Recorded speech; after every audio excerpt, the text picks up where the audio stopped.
E agora a gente abre, então, para as perguntas do auditório. Alguém gostaria de começar? Bom, inicialmente eu agradeço os palestrantes. Eu confesso que, por muitos anos, na minha formação profissional, eu me dediquei única e exclusivamente aos aspectos técnicos, a fazer a conta, a desenvolver o mapa, a programar, a construir o hardware, o software. Mas eu tenho aprendido que a grande sacada na vida da gente é a interação. Efetivamente trabalhar em rede, apoiado por iniciativas globais, apoiado por iniciativas locais. E isso tem sido um grande barato, porque além de bons amigos, a gente faz bons projetos e constrói um legado para a sociedade. Bom, nessa provocação e nesse espírito, né, que eu gostaria de endereçar uma pergunta a todos sobre como, dentro de um contexto, né, internacional, apoiado pela ONU, uma agência como a GIZ, uma rede como a Biolac, né, atuando na América Latina e no Caribe, pode efetivamente, né, fazer a diferença na sociedade, não só olhando para as pessoas que integram a rede, mas para o legado que efetivamente cada uma dessas ações vai gerar. E aí eu estou falando não mais só no método, na estrutura organizacional, mas no impacto efetivo da ação. E essa pergunta, ela tem como pano de fundo a inovação, que é algo com um tema que eu venho me debruçando nesses últimos anos, sempre com a perspectiva da inovação para a sustentabilidade.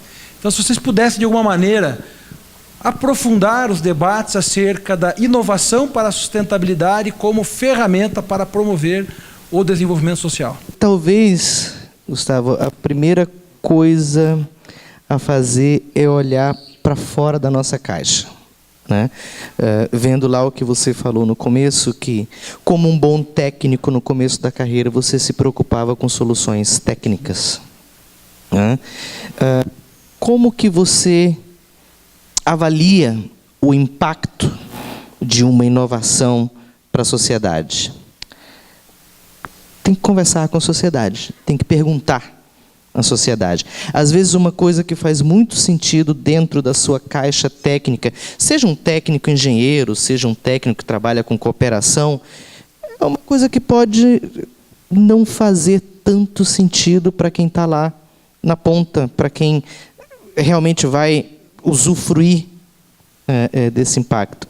É por isso que a construção do diálogo é importante. A gente tende a olhar para o próprio umbigo. Essa foi uma das questões que a gente viu lá no começo do NOPA. Como é que a gente faz um edital que responde aos anseios e às demandas concretas da sociedade na área de saneamento? Pergunta para quem sabe, né? Então, eu acho que manter esse canal aberto com quem interessa, com o usuário final, é muito importante para que a gente não caia no nosso vício de olhar as coisas sempre pela nossa própria perspectiva. Eu acho a primeira coisa a questão de contabilizar, de tentar dimensionar qual o impacto disso. A gente na rede, a gente vem vendo assim, pelo tempo, né, nos projetos, o contato com as pessoas, a gente vê que a gente sabe que a gente tem impactos. E até casos, por exemplo, como o grupo da Diaconia, que é o do projeto Biodigestor Sertanejo, na região do Nordeste, né? Eles têm mais de 700 biodigestores de escala doméstica instalados, né, no sertão. E a gente começou um contato há mais ou menos 2 anos, aí eu consegui insistir, consegui recurso, enfim, para eles irem no evento de Buenos Aires, no encontro no passado. Esse ano eles já foram para dar parte do curso, numa integração realmente do conhecimento do tipo de biodigestor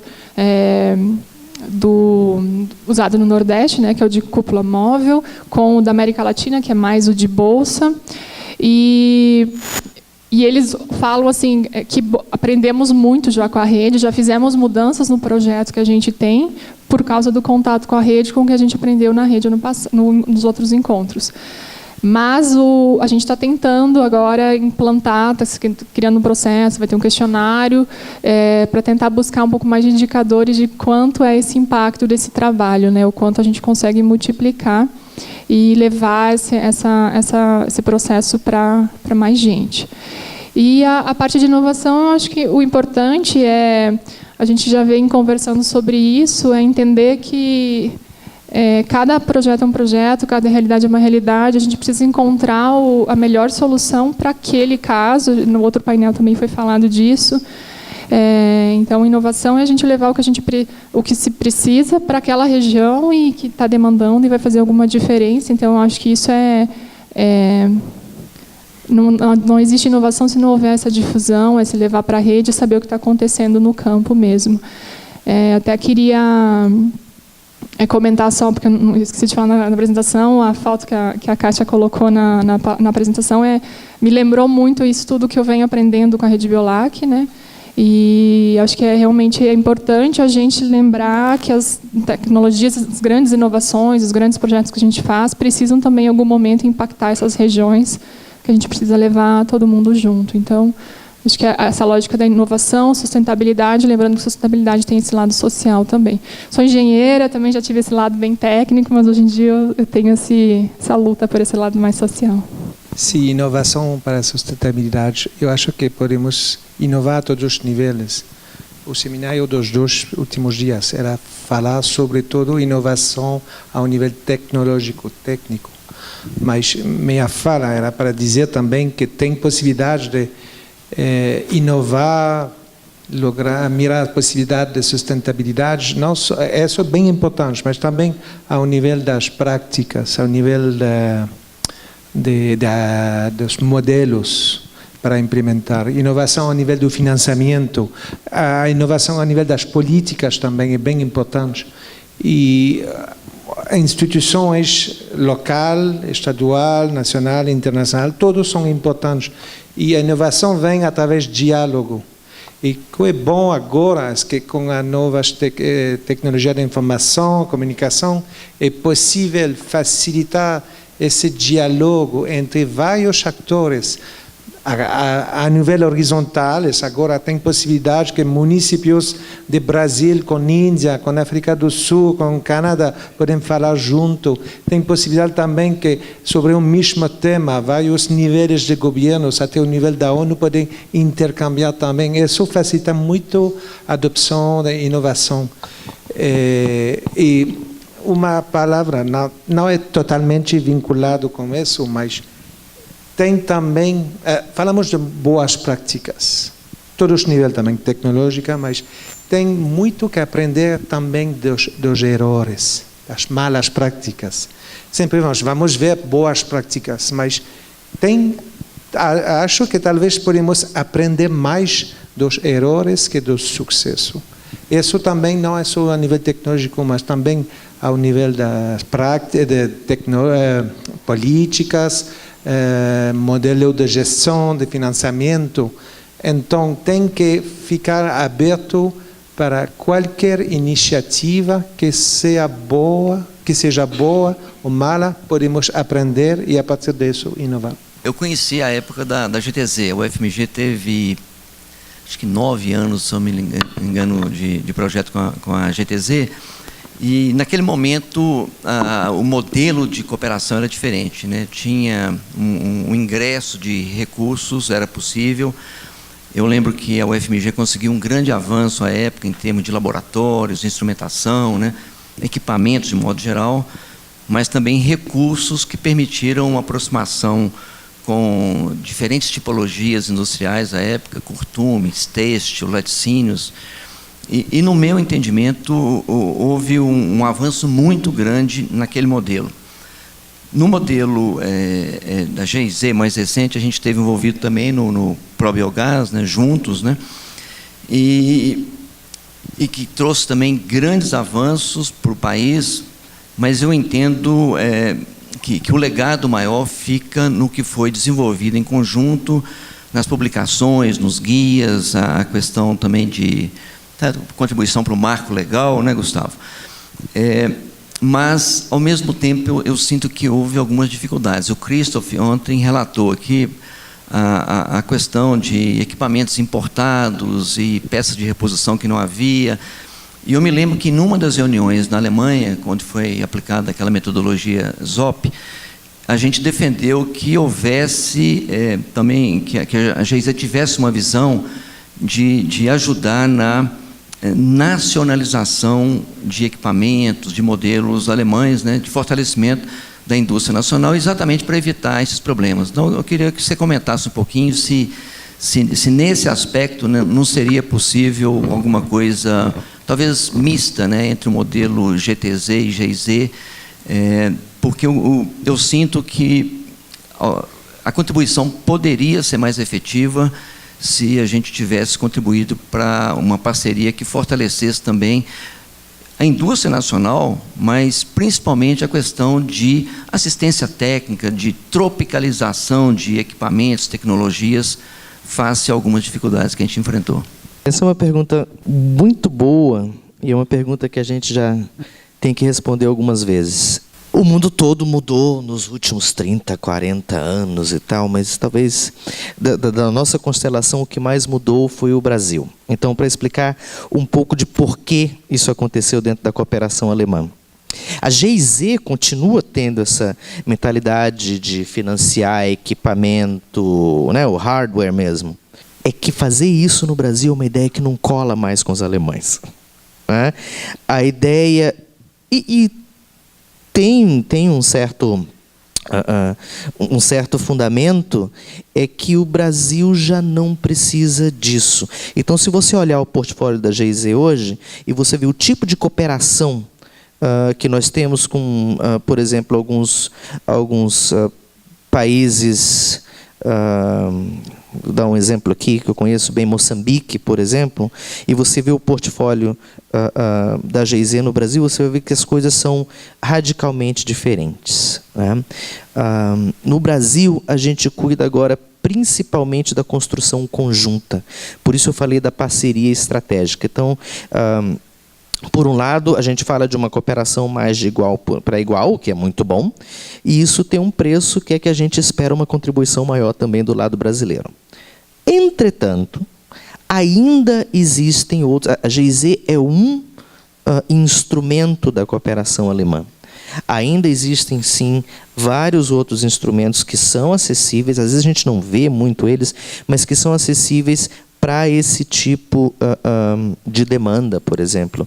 O KfW, que é o Banco de Desenvolvimento alemão, é um deles, está lá em Brasília, são nossos vizinhos. Existem várias outras fundações para cooperação com universidades, por exemplo, né? Tem o DFG, que é a Federação de Pesquisa Alemã, que tem muita parceria internacional. Então, existem, sim, outros instrumentos. A gente pode conversar um pouquinho mais sobre isso.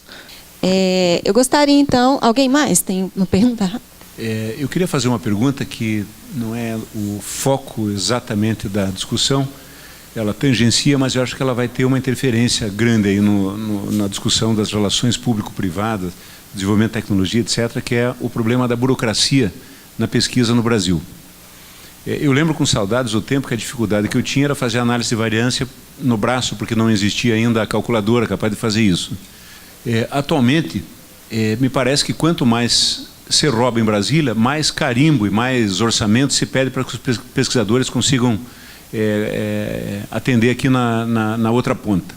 Uma estrutura de fiscalização brutal, aqui no Paraná, inclusive com o CIT, uma grande quantidade de leis, normas, regulamentos, um cipoal jurídico-administrativo praticamente intransponível, que tem feito da atividade de pesquisa uma atividade de pesquisa e administração do caos administrativo burocrático brasileiro. Né?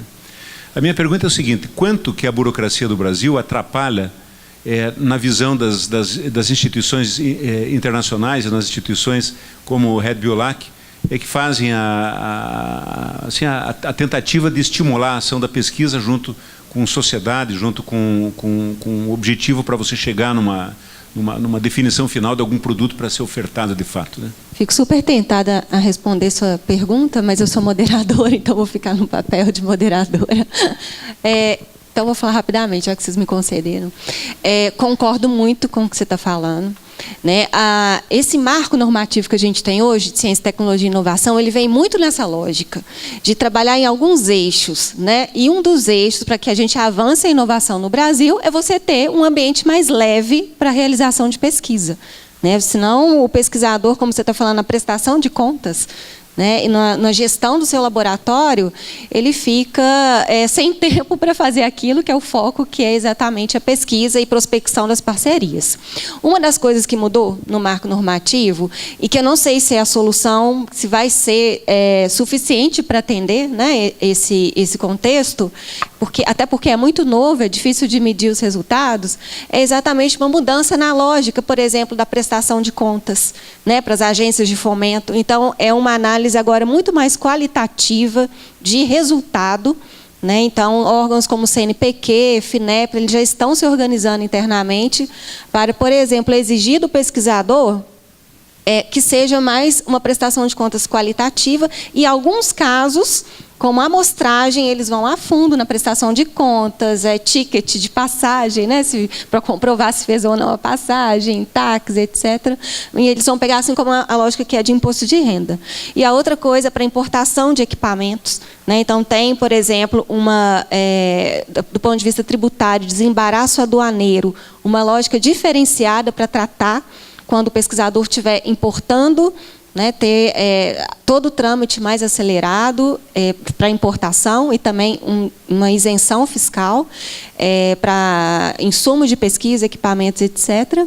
E a outra questão também para a empresa, os mesmos benefícios também, a lógica do marco legal é trazer benefícios semelhantes ao pesquisador público, ao pesquisador que atua em empresas e instituições de pesquisas privadas também.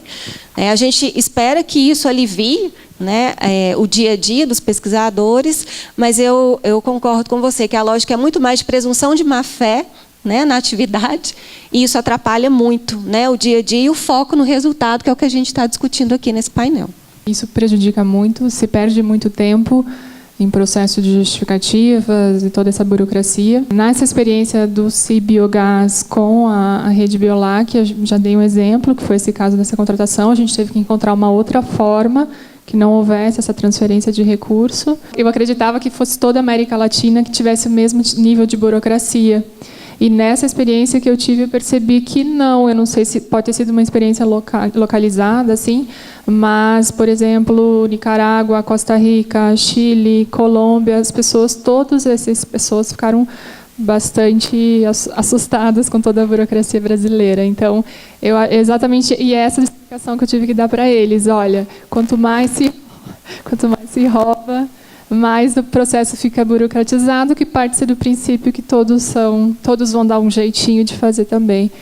Então, acho que é um desafio grande aí que a gente tem como brasileiro de tentar transpor isso, e espero que essa lei ajude, mas é um processo talvez um pouco mais longo aí de superar isso.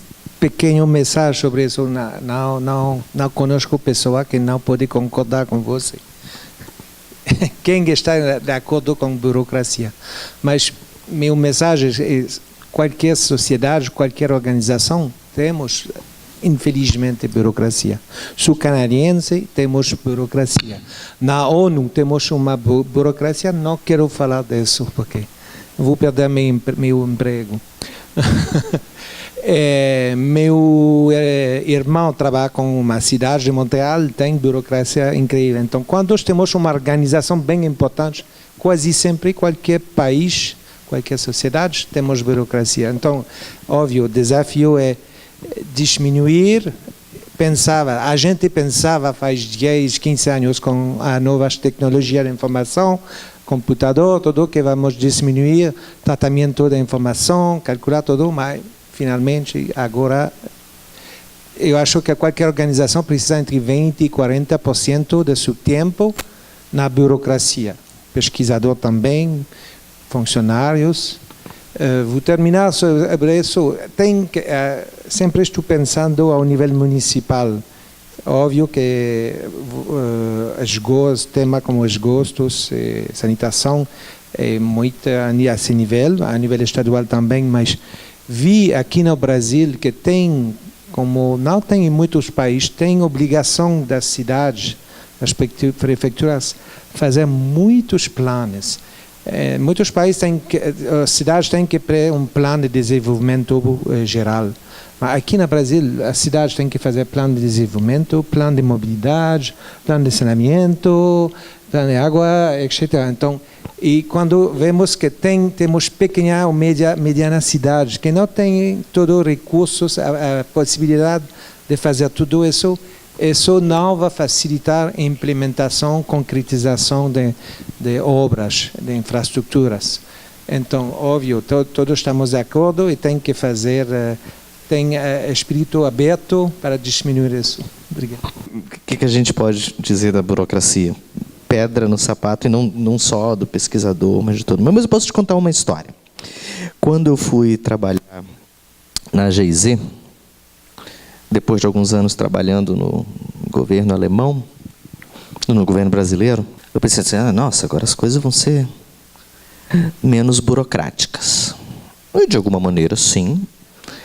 Mas até lá, a imagem que a gente tem sempre da Alemanha, tão eficiente, ela até lá também tem bastante burocracia. A diferença concreta para mim é que meus relatórios e minhas prestações de conta agora têm que ser escritos em alemão. Mas a história é para dizer que, em maior ou menor grau, a burocracia, infelizmente, é uma coisa com a qual a gente tem que conviver.